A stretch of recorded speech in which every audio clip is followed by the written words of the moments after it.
கர்த்தருக்கு ஸ்தோத்திரம். இன்றைக்கு ஏப்ரல் மாதம் 24ஆம் தேதி 2026ஆம் வருஷம். இதே நாளில் கடந்த ஆண்டு கர்த்தருக்குள் நித்திரை அடைந்த நமது அன்பிற்குரிய சகோதரி சீதா லக்ஷ்மி அம்மாவுடைய வாழ்வுக்காக, அவங்க செய்த ஊழியத்திற்காக ஆண்டவருக்கு நாம் நன்றி செலுத்துகிறோம்.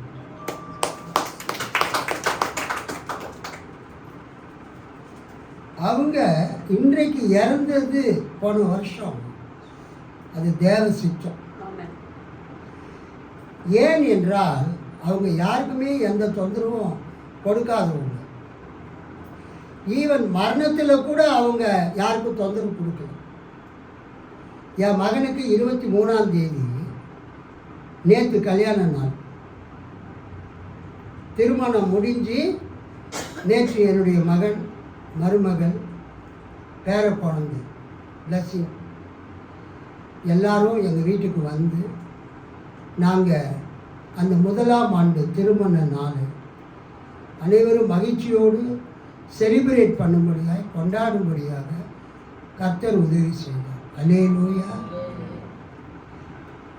ஒருவேளை சீதா லக்ஷ்மி அம்மா என் மகனுடைய கல்யாணம் 23ஆம் தேதி அன்னைக்கு காலையிலேயே அவங்க மறித்து இருந்தால் எங்களுக்கு ஒரு மிகப்பெரிய ஒரு துக்க செய்தியாக அது இருந்திருக்கும். என் மகனுக்கு மாலை 5 மணிக்கு கல்யாணம், 23ஆம் தேதி. சீதா லக்ஷ்மி அம்மா அந்த 23ஆம் தேதி சாகலை. அல்லேலூயா.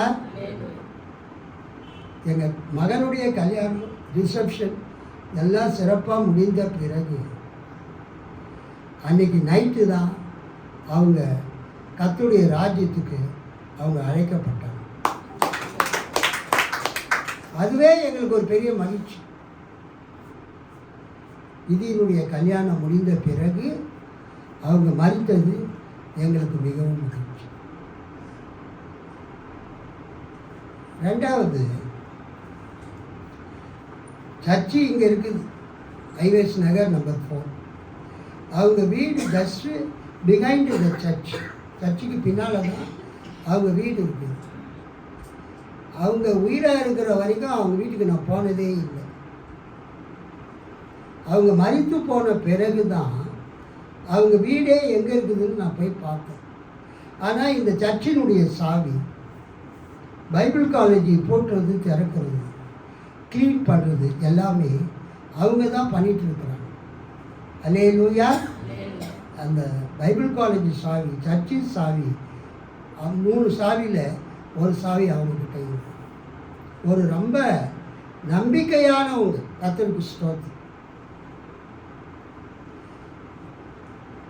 எ உமன் ஆஃப் கிரெடிபிலிட்டி, நம்பிக்கைக்கு உகந்தவங்க.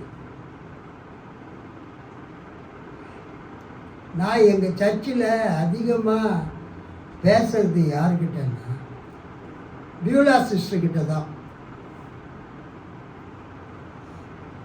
எனக்கு இவங்க ராஜாத்தி சிஸ்டர் எப்படி 40 வருஷம் பழக்கமோ அது மாதிரி ஒரு 30 வருஷமாவது பியூலா சிஸ்டர் எனக்கு பழக்கம். இந்த மீட்டிங்க்கு சபையில் இருக்கிற வயசானவங்க எல்லாருமே வரணும். சீதா லக்ஷ்மியை பற்றி நம்ம பேசுகிறத அவங்க கேட்கணும். நம்ம செத்துட்டா கூட இப்படி தான் பாஸ்டர் பேசுவார், மீட்டிங் வைப்பார், நம்ம குடும்பத்துக்கு ஆறுதல் சொல்லுவாருன்னு அவங்க கேட்கணும்னு நான் நினச்சேன். அதனால தான் பீலா சிஸ்டர் வந்தாங்களா, க்ளோரி சிஸ்டர் வந்தாங்களா, ரூச்சல்லம்மா தங்கச்சென்னையா மனைவி வந்தாங்களா, சார்ல்ஸ் பிரதருடைய அம்மா விஜயா வந்தாங்களா. நான் எதுக்கு கேட்டேன்னா, இவங்க எல்லாரும் சாந்தா லக்ஷ்மி அம்மாவை பற்றி, சீதா லக்ஷ்மி அம்மாவை பற்றி எனக்கு பிரச்சனை என்னன்னா, சபையில் சீதாலட்சுமி அம்மா, எனக்கு பைபிள் கிளாஸில் சாந்தாலட்சுமி அம்மா, 2 பேருமே வயசான. இவங்களை பற்றி விசுவாசிங்க என்ன சொன்னாங்க, பாஸ்டர் என்ன சொன்னாங்கன்னு பிரிஸ்கில்லா சிஸ்டர் கூட ஒரு ஆட்டோ வச்சு இங்கே வந்துட்டு அட்டன் பண்ணிவிட்டு அவங்க ஆட்டோவில் போயிருக்கலாம். நான் அதை தான் ரொம்ப ஸ்ட்ரெஸ் பண்ணுறது. வயசாகிடுச்சு நடக்க முடியலன்னு சொன்னால் கூட இந்த சீதாலட்சுமி அம்மாவுடைய ப்ரேயர் மீட்டிங்க்கு அவங்க என்ன பண்ணியிருக்கணும், வந்து இருக்கணும். நான் இப்போ விசுவாசிங்களுக்கு ஃபோன் பண்ணி அவங்கள கூப்பிடுற அந்த ஒர்க்கில் நான் இல்லை. அது எல்லாம் என் ஒய்ஃப் ஒர்க்கு. நான் சர்ச்சுக்கு வருவேன், மீட்டிங்கில் பேசுவோம், போயிடுவேன். தவிர மக்களை இன்வைட் பண்ணுறது, கம்யூனிகேஷன், இன்விடேஷன் கொடுக்குறதெல்லாம் என்னுடைய ஒய்ஃப் பண்ணுற வேலை. நான் அதனால் கூப்பிட்டுருப்பாங்கன்னு விட்டுட்டேன். பிரிஸ்கில்லா சிஸ்டர், ரூத்தி செல்லம்மாள், அப்புறம் பியூலா சிஸ்டர், க்ளோரி சிஸ்டர், இன்னும் யாரெல்லாம் சபையில் இருக்கிறாங்களோ அவங்க எல்லாருமே அவங்க இந்த மீட்டிங்க்கு வந்துருக்கணும். அல்லேலூயா. கையில் தட்டி ஆண்டவரை மகிமைப்படுத்தும். ஸ்லோச்சன் அம்மா வந்தாங்க, எனக்கு ரொம்ப மகிழ்ச்சி. யார் சபைக்கு உண்மையாக இருக்கிறாங்களோ அவங்களுக்கு சபை உண்மையாக இருக்கும்.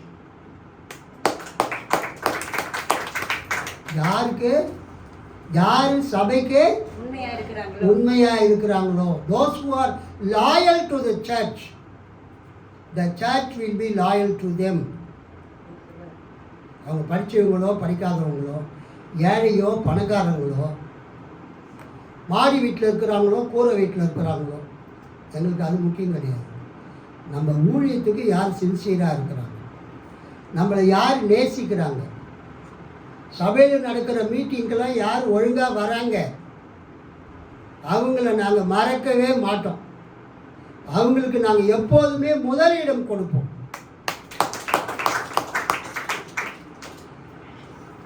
நான் அதிகமாக எங்கள் சபையில் பேசுறது பியூலா சிஸ்டர், ரூத் செல்லம்மா, இவங்க 2 பேரும் தான் பழைய காலத்து விசுவாசி. பல வருஷமாக என்கிட்ட பேசுகிறவங்க. சீதாலட்சுமி அம்மாலாம் நான் அவங்கக்கிட்ட பேசுனதே கிடையாது. என்னை பார்ப்பாங்க, ஸ்தோத்திரம் பாஸ்டர், ஸ்தோத்திரம், ஸ்மைல் பண்ணிட்டு போயிடுவோம். ஆனால் எனக்கும் அவங்களுக்கும் எப்படி ரொம்ப அட்டாச்மெண்ட் ஆச்சுன்னா, என்னுடைய பெரிய மகன் கேத்ரினுக்கு குழந்தை பிறந்தது, வில்லியம் சீமோன். அந்த குழந்தை பிறந்த உடனே அந்த குழந்தைக்கு வாரம் என்ன பண்ணுவாங்க, தலைக்கு ஊற்றுவாங்க. தலைக்கு ஊற்றுன்ட்டு அப்புறம் அந்த சாம்பிராணி புகைலாம் அந்த குழந்தைக்கு காட்டுவாங்க.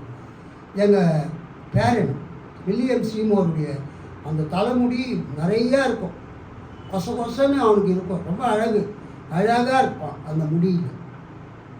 இப்போ அவங்க அப்பா அந்த முடியெல்லாம் மொட்டை அடித்து கட் பண்ணி ஒரு எல்கேஜி யூகேஜி பையன் மாதிரி மாற்றி விட்டான். அவன் எங்கள் வீட்டுக்கு வருவாங்க, சீதாலட்சுமி அவங்க எங்கள் பேரனுக்கு தண்ணி ஊற்ற வருவாங்க தலைக்கு. அவங்க எங்கள் வீட்டுக்குள்ளே நுழையும் போதே எங்கள் பேரன் அவங்கள பார்த்துட்டு ஓன்னு கத்துவான். நான் கேட்பேன், ஏமா அவங்க பையன் அழுகுறான்னு. இல்லை, சீதாலட்சுமி அம்மா வராங்க, அவங்க தான் சுடு தண்ணி எடுத்து அவன் தலையில் ஊற்றி நல்லா சோப்புலாம் போட்டு அவங்கள குளிப்பாட்டிட்டு கை கால்லாம் பிடிச்சி இழுத்து விடுவாங்க. படிச்சிட்ட பிறகு அவனுக்கு சாம்பரணி புகைலாம் போட்டு காட்டுவாங்க. ஸோ அவனுக்கு அது ஒரு பெரிய இம்சை மாதிரி, நம்மளை இம்சப்படுத்த ஒரு ஆயா வராங்க அப்படின்னு நினச்சி அவங்கள பார்த்து பயப்படுறான். பாருங்க, அவங்க எங்கள் பேரனுக்கு அந்த சுடு தண்ணி வச்சு ஊற்றுறதுனால இன்றைக்கி அவன் நல்லா இருக்கிறான். அல்லேலூயா. நல்ல கால், நல்ல கை, நல்ல தலை. இந்த பிள்ளைங்களுக்கெல்லாம் தலையெல்லாம் தண்ணி ஊற்றி பிடிச்சி விடுவாங்க. எக்ஸ்பர்ட்டுங்க சீதாலட்சுமி அம்மா. நான் போய் பார்ப்பேன் எங்கள் வீட்டுக்கு பின்னால். அவள் அழுவுறது பார்த்து எனக்கு கஷ்டமாக இருக்கும். என்ன இப்படி சுடு தண்ணி ஊற்றுறாங்களே. ஆனால் அப்படி ஊற்றுனா தான் அந்த குழந்தை நல்லா வளரும். அது என்னால் ஒரு மறக்க முடியாத ஒரு நிகழ்ச்சி. ஒரு பாஸ்டர் என்ற வகையில் அவங்க சர்ச்சுக்கு ரெகுலராக வருவாங்க. அவங்க ஒரு நாளும் ஆப்சென்ட் ஆனதே கிடையாது. சர்ச்சுக்கு ரெகுலராக வருவாங்க. ராஜாத்தி சிஸ்டர் சீதாலட்சுமி அம்மாவை பற்றி இவ்வளோ பேசுவாங்கன்னு நான் எதிர்பார்க்கவே இல்லை. எப்படி இவங்களுக்கும் அவங்களுக்கும் உறவு ஏற்படுதுன்னு எனக்கும் தெரியல. இவங்க பிரிஸ்கிலா சிஸ்டர்கிட்ட தான் அதிகமாக அட்டாச்சு. பட் எனிகா அவங்களால இவங்க ரொம்ப பெனிஃபிட் அடைஞ்சிருக்கிறாங்க. அவங்க ஜபத்தையெல்லாம் இவங்க கவனிச்சிருக்கிறாங்க. அவங்க ஒரு சாட்சியாக அவங்க இன்றைக்கும் திகழ்கிறாங்க. அல்லேலூயா. கர்த்தருக்கு ஸ்தோத்திரம். சீதாலட்சுமி அம்மா இறந்த பிறகு ஒரு பெரிய ஒரு சபையில் ஒரு மரித்து போன ஒரு விசுவாசிக்கு எப்படியெல்லாம் ஒழுங்கு செய்வாங்களோ, ஒழுங்கும் கிரமமாக அடக்கம் பண்ணுவாங்களோ, அதே மாதிரி சீதாலட்சுமி அம்மாவை அடக்கம் பண்ண கர்த்தர் உதவி செய்வார். அல்லேலூயா. சர்ச்சு சின்ன சர்ச்சை தவிர ஒரு பெரிய சர்ச்சில் ஒரு பாஸ்டர் என்ன பண்ணுவாரோ அது எல்லாவற்றையும் நேர்த்தியாக அவங்களுக்கு செய்ய கர்த்தர் உதவி செய்வார். அந்த கொரட்டூரில் அவங்களுக்கு அடக்கம் பண்ணுவதற்கு குழி வெட்டுறதுலேருந்து என்ன பிரதர், குழி வெட்டுறதுலேருந்து ஒரு நல்ல இடம் கிடச்சிது அவங்களுக்கு. என்னுடைய உறவினர் பெரிய மாமனாருடைய மகன் ஜான், திரு ஜே ஜான், அவர் 84வது வார்டுக்கு அவர் கவுன்சிலராக இருக்கிறதுனால அவர் சொல்லி அந்த குழி வெட்டுறவங்க ஒரு நல்ல இடத்த பார்த்து அம்மாவுக்கு அந்த இளைப்பாறுகிற ஒரு ஸ்தலத்தை ஏற்படுத்தி கொடுத்தாங்க. அல்லேலூயா. அல்லேலூயா. கை தட்டுங்க. ஒரு அழகான ஒரு மரத்தடியில் ஒரு நிழலான இடத்துல நமக்கே ஒரு சமாதானம் வரும்படியா, மனசில் ஒரு சமாதானம் வரும்படியா ஒரு இடத்த கொடுத்தாங்க. கல்லுகளில் எதுவுமே இல்லைங்க, எல்லாம் அருமையாக மண் பூமி அழகாக அந்த இடத்த கொடுத்தாங்க. அதே மாதிரி பெட்டிக்கிட்டி எல்லாமே வச்சு அந்த காரில் ஏற்றிட்டு போயிட்டு அவங்களை அடக்கம் பண்ண கர்த்தர் உதவி செய்தார். அது என்ன விஷயம்னா, நம்ம சபை விசுவாசிகளை நான் ஒருத்தம் போய் அடக்கம் பண்ணியிருக்கேன் பல நேரங்களில். ஆனால் சீதாலட்சுமி அம்மாவை அடக்கம் பண்ணுறதுக்கு 3 அல்லது 4 ஊழியக்காரங்க வந்தாங்க. கைத்தட்டி ஆண்டவர் நல்ல வெயில் இருந்தால் கூட அந்த ஊழியக்காரங்க வந்து, குறிப்பாக சர்ச் ஆஃப் கிரைஸ்ட்லேருந்து பர்னபா என்ற தோமா அவர் வந்து பாட்டெலாம் பாடி அழகாக பிரசங்கம் பண்ணி அந்த அம்மாவை பிதா குமாரன் பரிசுத்தாவின் நாமத்தினால உயிர்த்தெழுதலின் நம்பிக்கைக்கென்று அடக்கம் பண்ண கர்த்தர் உதவி செய்தார். அதே மாதிரி அவங்க மகன் செல்வம், அவர் ஒரு கரெக்டாக ஒரு ஸ்ட்ரைட் ஃபார்வர்ட் மேன், நேர்மையானவர். நான் அவர் கூட பழகினதில்லை, சொன்னதை செய்கிறவர். அல்லேலூயா. மாற்றி மாற்றிலாம் பேச மாட்டார். இந்த காரியம் நான் செய்கிறேன்னா அந்த காரியத்தை அவர் செய்கிறார். அந்த ஊழியக்காரங்களுக்கு நான் சொன்னேன், எல்லாருக்கும் ஒரு கவரில் காணிக்க வச்சு நீங்கள் கொடுத்துருங்கன்னு. அதே மாதிரி கரெக்டாக அந்த கடையில் வந்து கொடுத்தார். Everything went to well. அதே மாதிரி இன்றைக்கி கூட இந்த ஸ்தோத்திர ஜப கூட்டத்தை வைக்கணும்னாரு. நம்ம வைக்கலாம் பிரதர், ஆனால் ஒரே ஒரு நிபந்தனை, எங்கள் சபையில் எல்லாருமே வயசானவங்க இருக்கிறாங்க.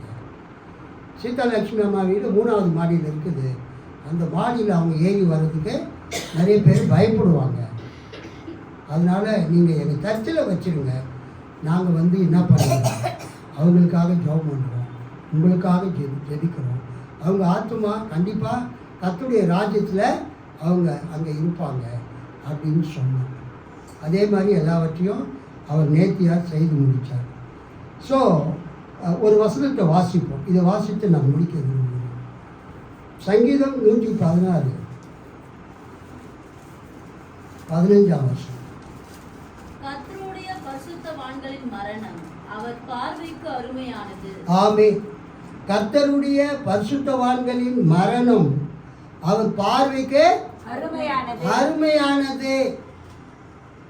சீதாலட்சுமி அம்மா எந்த சபையில் ரட்சிக்கப்பட்டாங்கன்னு தெரியல. மெட்ராஸுக்கு வந்தாங்க, வந்த பிறகு நம்ம சர்ச்சுக்கு வந்தாங்க. அதன் பிறகு அவங்க வேறு சர்ச்சுக்கு போகவே இல்லை. நான் அடிக்கடி சொல்கிறது, நீங்கள் ஒரு சபைக்கு போனீங்கன்னா அந்த சபையில் நிலைத்திருங்க. அல்லேலூயா. ஆண்டவர் உங்களை அவர் ஒரு மரம் மாதிரி நட்டாருன்னா அந்த இடத்துல வேர் ஊன்றி கிளைகள்லாம் விட்டு பூ பூத்து காய் காத்து கனிகளை கொடுங்க. நீங்கள் இருக்கிற இடத்துல மற்றவங்களுக்கு ஆசீர்வாதமாக இருங்க. அல்லேலூயா. அது அவங்க செஞ்சாங்க. இருக்கிற வரைக்கும் இந்த சர்ச்சுக்கு ஒழுங்காக வந்தாங்க. அப்படியா? வெரி குட், சரி, தேங்க்யூ. நான் தான் அவங்களுக்கு ஞானஸ்தானம் கொடுத்துருக்கிறேன். ஆனால் அதுக்கு முன்னாடியே யாரோ ஒருத்தவங்க அவங்களுக்கு சுவிசேஷத்தை சொல்லி இருக்கணும். கர்த்தருக்கு ஸ்தோத்திரம். என்னைக்கும் நான் ஞானஸ்தானம் கொடுத்த விசுவாசிக்கு நானே அடக்கம் பண்ணுறதுக்கு கர்த்தர் எனக்கு ஒரு வாய்ப்பை கொடுத்தார். ஒரு அல்லேலூயா சொல்லுங்க. அவங்க கர்த்தருடைய பார்வையில் அவங்க ஒரு பரிசுத்தவான், ஒரு நேர்மையானவங்க, கர்த்தரை நேசிக்கிறவங்க. ஸோ நாங்கள் எப்போதுமே சீதாலட்சுமி அம்மாவை நாங்கள் நேசிப்போம். அல்லேலூயா. நீங்கள் ஒவ்வொரு வருஷமும் கூட நீங்கள் என்ன பண்ணலாம், அம்மாவை நினைவு கூர்ந்து நமது சபையில் முதல்ல சொல்லிட்டீங்கன்னா, என்கிட்டையும் என் மகன்கிட்டையும் சொல்லிட்டீங்கன்னா, என் ஒய்ஃப் கிட்ட சொல்லிட்டீங்கன்னா, இதே மாதிரி ஒவ்வொரு வருஷமும் நம்ம அவங்கள நினைவு கூர்ந்து ஒரு ஸ்தோத்திர கூட்டத்தை, ஒரு ஆறுதல் ஜப கூட்டத்தை நம்ம வைக்கலாம். கர்த்தர் செல்வம் அவர்களையும், ரஞ்சினி அம்மாவையும், ஜிதா சகோதரியையும், ஹரிணி என்ற மகளையும், கிஷு என்ற மகனையும், யுஜேஷ் என்ற மகனையும் கர்த்தர் ஆசீர்வதிப்பாராக. இன்றைக்கு சாட்சி கொடுத்த பவுனம்மாள், சுலோச்சனா அம்மாள், ராஜாத்தி சிஸ்டர் ஆகிய அத்தனை பேருக்கும் நன்றி தெரிவித்துக் கொள்கிறேன். இன்றைக்கு நமக்கு தேவ செய்தி கொடுக்கும்படியாக நம் மத்தியிலே பாஸ்டர் ஜான்ராஜ் புழலில் ஊழியம் செய்கிறார். பாஸ்டர் ஜான்ராஜ்